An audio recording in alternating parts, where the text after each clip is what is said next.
محمدا رسول الله. Sambil mulai ini.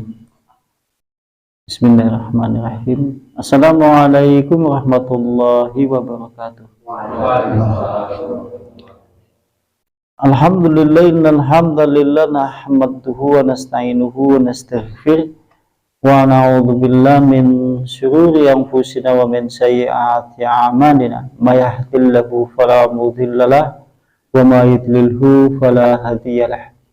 Asyhadu an la ilaha illallah biwahdaniyya wa asyhadu anna Muhammadan abduhu wa rasuluh la nabiyya wa rasulullah ba'da. Waqad qala Allah ta'ala fil kitabihil karim ya ayyuhalladzina amanu taqullaha haqqa tuqatih wa la tamutunna illa wa antum muslimun. Ikhwan wa ikhwa fillah rahimani rahimakumullah ta'ala jami'an ahlu ta'lim yang semoga senantiasa dirahmati oleh Allah subhanahu wa ta'ala. Alhamdulillah, mudah-mudahan Allah subhanahu wa ta'ala memasukkan kita semuanya sebagai hamba-hamba Allah yang senantiasa bertakwa, beriman, dan juga sekaligus bertauhid, dan sampai kita semuanya nanti berpulang kembali kepada Allah subhanahu wa ta'ala sebagaimana kesadaran setiap makhluk hidup. Tentunya suatu saat kita semuanya pasti akan berpulang kembali kepada Allah dan kelak akan dimintai pertanggungjawaban terhadap segala apa saja yang telah kita lakukan selama hidup di dalam alam dunia ini. Ikhwan wa ikhwa fillah, meneruskan di bab sebelumnya, masih di bab sebelumnya. Siajib ya? Masih berbeda. Ya, syairnya tidak saya baca. Saya sulit untuk memahami bahasa syair. Iya, angel banget nih memahami buku salah. Syairnya panjang ya. Syairnya panjang. Langsung kepada faslun. Nah, faslun ya. Masih di bab yaitu menjelaskan di dalam bab kitab Tadhkirah, itu bab yang menjelaskan tentang untuk setiap kematian memiliki sekarat. Dan juga ucapan selamat berpisah dari anggota tubuh yang satu kepada anggota tubuh lainnya, dan kelak apa saja yang akan dialami oleh manusia tatkala kemudian menjemput kematian. Masih di bab itu. Sekarang sampai faslun, yaitu bab ayyuhan nas, wahai sekalian manusia. Kalimatnya seperti itu. Ayyuhan nas, wahai sekalian manusia. Qad ana linaim, sungguh saat ini ataupun sekarang bagi orang-orang yang telah tertidur, ayyastayqidha min naumihi, ia harus bangun dari tidurnya. Kalimat ini kan kalimat syair. Maksud dari kalimat dia bangun dari tidurnya adalah dia bangun dari segala kelalaian hidup, kealpaan hidup, kemalasan hidup, atau dari segala sesuatu yang memungkinkan manusia rugi di dalam kehidupan dunia. Karena orang yang merugi di dalam kehidupan dunia diumpamakan sebagai orang yang tidur. Nah, makanya pengarang kitab kemudian menyebutkan, saat ini sungguh telah datang bagi orang-orang yang masih tertidur, dia seharusnya bangun dari tidurnya. Kalau seandainya kemudian dia lalai, bangun dari segala kelalaiannya. Kalau seandainya dia lupa, kemudian bangun, kemudian menjadi hamba-hamba Allah yang ingat. Kalau seandainya hari ini kemudian yang malas, kemudian bangun untuk senantiasa menjadi hamba-hamba Allah yang rajin. Dan berikutnya, wahana lil ghafil, telah tiba pula untuk orang yang lalai, ayatanabbahu min khaflatihi, telah tiba pula bagi orang yang lalai untuk sadar dari segala kelalaiannya. Qabla hujumil mauti, sebelum kesadaran itu nanti hadir, tatkala serbuan maut dengan segala kepahitan-kepahitannya. Kalimat yang kene yaitu hendaknya orang yang lalai itu sadar dari segala kelalaiannya, dari serbuan kematian dengan segala kepahitan-kepahitan yang nanti akan dialami oleh orang-orang yang meninggal. Wa qabla sukun, dan sebelum datang pula itu terdiamnya aktivitas-aktivitas manusia atau gerakan-gerakan manusia di dalam hidup. Karena kita tahu yang namanya orang mati kan dia terdiam. Sekalipun jasadnya utuh, anggota tubuhnya utuh, kakinya ada, tangannya masih ada, anggota tubuhnya lengkap, tapi kemudian tidak ada satupun yang mampu digerakkan. Sekaligus tubuhnya kemudian diam, sekaligus aktivitas amalannya di dunia juga diam. Lantas kemudian pengarang kitab menyebutkan wa hammudir anfasihi, dan juga akan terhenti pula nafas. Sebelum terhenti nafas, sadarlah wahai manusia sebelum nafas itu terhenti, karena suatu saat nafas yang Allah karuniakan di dalam hidup tentunya pasti akan berhenti.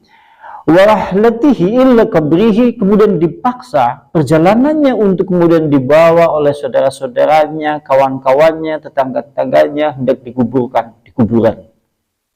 Kemudian baina armasihi wa maqamihi baina armasihi, dan nanti tempat tinggalnya di antara tulang belulang yang telah usang atau yang telah kemudian hampir-hampir menjadi tanah. Lantas kemudian telah meriwayatkan pula dari Umar bin Abdul Aziz. Sekarang riwayat dari Umar bin Abdul Aziz.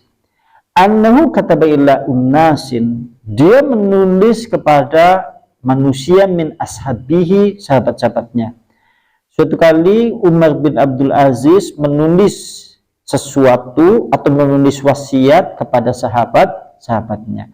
Yusihum fakana fi ma'awsahum bi an kataba ilaihim, yaitu di dalam wasiat tersebut beliau menulis wasiat-wasiat itu mengandung hikmah-hikmah yang besar yang ditulis kepada sahabat-sahabatnya.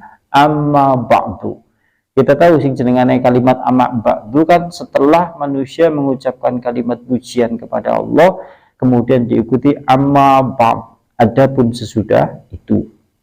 Lantas kemudian perkataan yaitu Umar bin Abdul Aziz di dalam wasiatnya kepada sahabat-sahabatnya itu, dia berwasiat, fa inni usikum bitaqwallahil azimah, aku berwasiat kepada kalian agar senantiasa takwa kepada Allah yang Maha Agung, wal muraqabatu lahu, dan agar senantiasa mendekat kepada Allah Subhanahu wa taala, wa itakhadu taqwa wal wirangazala, dan senantiasa engkau kemudian ambil ketakwaan itu dan juga waro. Waro itu kehati-hatian manusia di dalam menjauhi segala sesuatu yang dibenci dan diharamkan oleh Allah.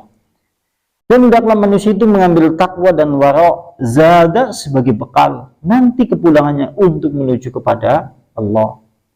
Fa innakum fi darin maqrib, maka sungguh kalian semuanya itu di dalam negeri yang sebentar atau dunia. Sebagaimana kita ketahui, sadar ataupun tidak disadari, terpaksa ataupun tidak terpaksa, manusia yang ada di dalam kehidupan dunia tentunya hanyalah kehidupan yang sebentar dan sekejap. Apalagi kalau seandainya kemudian dibandingkan dengan hari-hari kehidupan akhirat. Tangqalibu bi ahliha, yang nanti penduduk-penduduk dunia sering kemudian akhirnya berpindah. Kita tahu setiap hari kita disuguhi berita kematian seorang, dia berpindah dari negeri dunia menuju negeri kepulangannya menuju kepada Allah. Contohnya Siki, berita sing bikin nembe sampean pada cerita wakeh kuwi nang satu tempat, di tempat yang lain cukup banyak. Artinya manusia tetap saja yang namanya penduduk dunia suatu saat kemudian dipaksa ataupun tidak terpaksa, lantas kemudian senantiasa akan berpindah dari kampung dunia menuju kampung akhirat yang diawali oleh kematian. Apa jadinya? Kalau seandainya kemudian kematian itu diawali dengan segala sesuatu yang dia adalah orang-orang yang rugi, tidak membawa bekal yang banyak, tidak membawa segala sesuatu yang dipersiapkan untuk kepulangannya menuju kepada Allah, maka hal itu sungguh celaka. Wallahi, demi Allah, dan sungguhnya Allah Subhanahu wa taala fi ngarsyati al-qiyamati wa ahwaliha, dan sungguhnya di sisi Allah Subhanahu wa taala masih ada hamparan peristiwa-peristiwa besar dengan segala rangkaian-rangkaian hari-hari kiamat. Sing jenengane menungsa urip nang alam dunia, begitu mati perjalanannya masih panjang. Begitu meninggal menanti sampai kemudian hari kiamat. Hari kiamat kemudian setelah hari kiamat kemudian tiba, manusia kemudian dibangkitkan dari alam barzah. Kemudian nanti digiring untuk menuju padang mahsyar. Di padang mahsyar nanti masih kemudian kita semuanya berdiri selama 50.000 tahun. Belum lagi kemudian di yaumul mizan, belum lagi kemudian di yaumul hisab, belum lagi kemudian di hari-hari peristiwa-peristiwa hari kiamat. Yang semuanya itu perjalanan manusia masih panjang. Ewon denenek seandainya kemudian kita semuanya tidak membawa bekal yang banyak, sementara perjalanan manusia setelah kematian masih panjang, apa jadinya?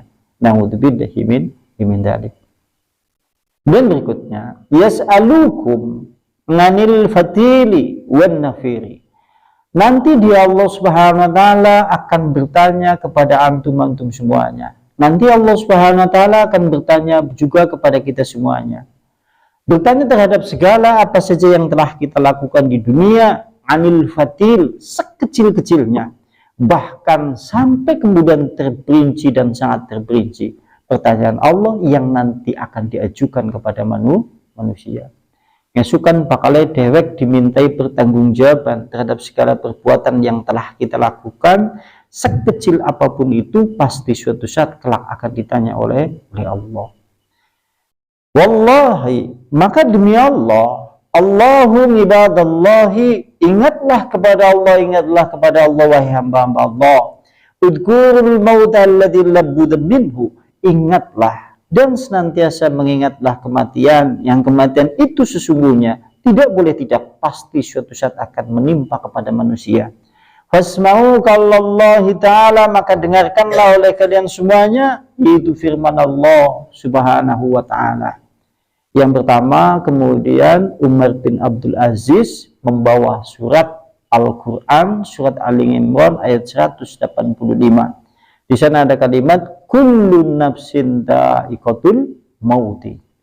Tiap-tiap sesuatu yang bernyawa, tiap-tiap sesuatu yang bernafas, tiap-tiap sesuatu yang hidup pasti akan merasakan mati.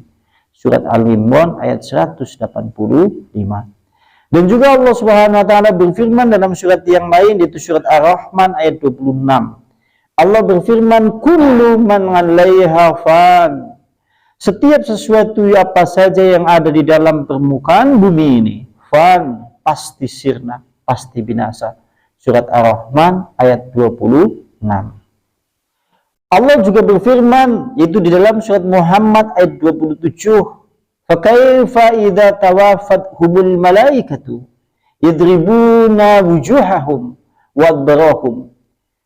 Nah, maka bagaimana apabila akan mewafatkan mereka? Siapa yang akan mewafatkan mereka? Itu al-malaikatu, malaikat maut. Yadribuna wujuhahum, dia malaikat maut tatkala kemudian mewafatkan mereka itu sambil memukul wajah-wajah mereka. Wa adbarahum, dan punggung-punggung mereka. Allah secara dohir di dalam ayat Al-Quran ini, malaikat maut di dalam mencabut nyawa beberapa kelompok manusia yang dianggap ingkar, dianggap kufur, nanti kemudian sambil memukul wajahnya, sambil kemudian memukul punggung-punggung mereka. Padahal kita tahu sing jenengane malaikat maut, malaikat-malaikat yang lain saja takut, apalagi kemudian manusia yang memiliki banyak berdosa. Tentunya kalau dalam hal terkait masalah ini cukup mengerikan. Kemudian faqad balaghani, maka sungguh telah sampai kepadaku, wallahu alam, hanya Allah yang maha mengetahui.